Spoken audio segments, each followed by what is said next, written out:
In 2024, 19,000 games were released on Steam, and that number is only growing. To put that in perspective, to play all of those games for 30 minutes, you would need to spend every minute of the entire year and then some. With this in mind, it is becoming increasingly evident that every game that releases must compete for the most valuable thing of all, your time. In this review series, we're going to ask ourselves the question, does this game deserve to exist? I'm not going to tell you why you should buy this game or not. I'm simply going to answer the question from my humble opinion, does this game deserve to exist? The Alters ask the question, what if? What if I made different decisions? What if I chose a different life, a career, a lover? What if the worst decision in my life could be done over? What if we could spend 20 plus hours having group therapy with ourselves? It would be a nightmare. This one hit harder than I thought it was going to, and in ways I didn't expect. And it hit me in ways a management survival simulation game never has. And if you know of a management survival sim that does, let me know in the comments. The Alters made me think about my own challenges, my own existential place in the world, and what things I would do differently if I could have a do-over. Over the next couple of minutes, I want to just simply answer the question, does this game deserve to exist? I'm the Chief Peasant, and this is my review of The Alters. Without further procrastination, let's boot it up.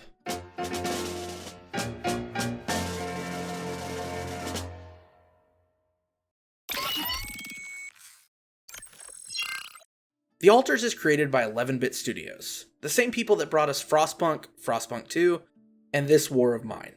They aren't strangers to bringing messed up choices, innovative storytelling, and gameplay to their audiences. 11-Bit is an indie studio that knows what it means to make a fun game. Most games fall into one of two categories, fun to play or great story. 11-Bit sits in this happy medium between the two. Their games are immensely satisfying to play and have gripping stories, often told in outside-the-box ways, which is what they've done here with The Alters. But I don't want to give the wrong impression. This game isn't perfect, and it has some pretty serious problems, and we're going to get to those later on in the video game. But for now, let's talk about the story. The Alters has a simple starting premise. You play as Jan, and are part of a mining team looking for a miracle growth mineral called Rapidium. Your crash land on a planet and the rest of your crew is dead. Through some miracle sci-fi science, you're able to use this mineral to create alternate timeline versions of yourself, with different skills, moods, personalities, and their own wants and needs. You and your band of Alters, as the game calls them, set off on a journey across the planet to get to a rendezvous spot where rescuers can pick you up before the sun rises and burns you to a crisp, all the while wondering what you were really sent here for, and whether some dark plot sits at the edges of your consciousness.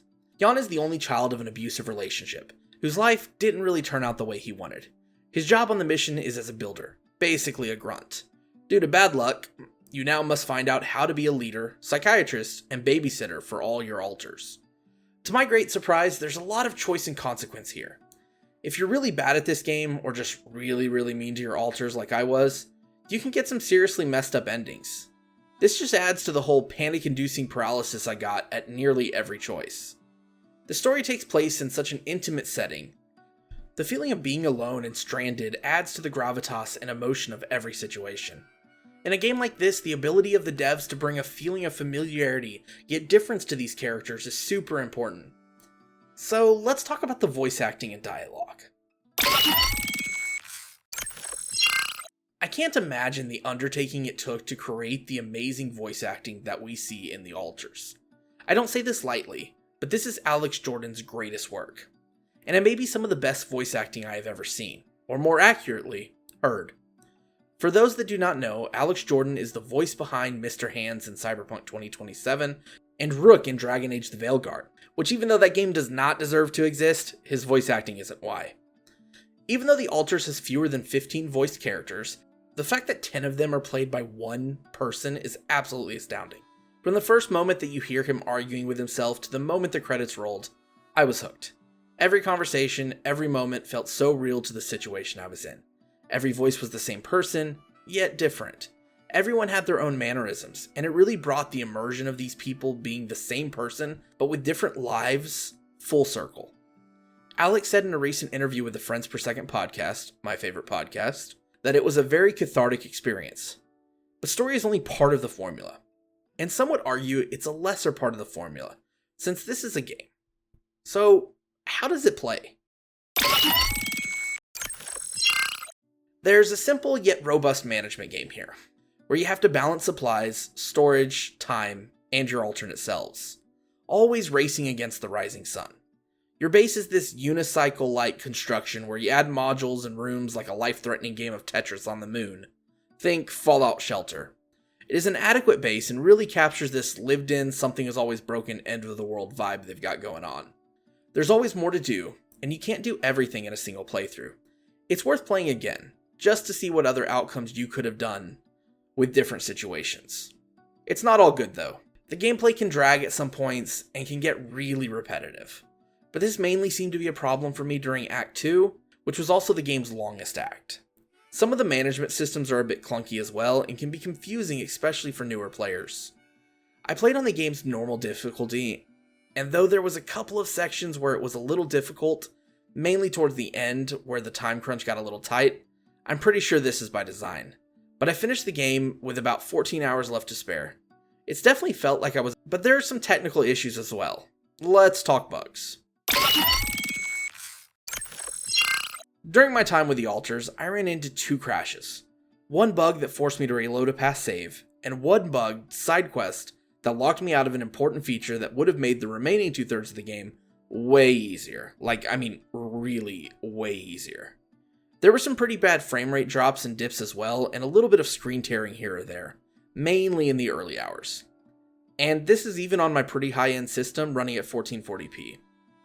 Honestly though, these are some minor gripes in the grand scheme of things. Most of them were minor annoyances, and the game saves at the start of every in-game day, which makes it way easier to reload with minimal progress loss if something goes wrong. So with all that said, and this is probably going to be one of my longer videos, thank you for making it to this point if you did. What do I think? I want to end by answering the question I brought up at the beginning. Does this game deserve to exist? The Altars is what happens when a team of devs is allowed to work on the kind of games they want to play. When they're allowed to work on an artistic vision that they enjoy. I won't bore you with another clip of Sven Vinke because I do that a lot, but if you know, you know. Is this game perfect? Or even Game of the Year material? Definitely not. Is this game worth playing? For some, that's going to be a yes. For others, probably not. In a day and time when AAA studios keep trying to raise prices and games are released for $80 plus, The Altars has a price tag of $34.99, with the tagline, "Survival has never been so personal." The Altars is an artistic, mesmerizing game. Should you play it? I don't know. But does it deserve to exist? 1000% yes. Don't yell at me, mathematicians. If you like this kind of content, stay tuned for more. If you don't, tell me why not in the comments. I'm the Chief Peasant, signing off.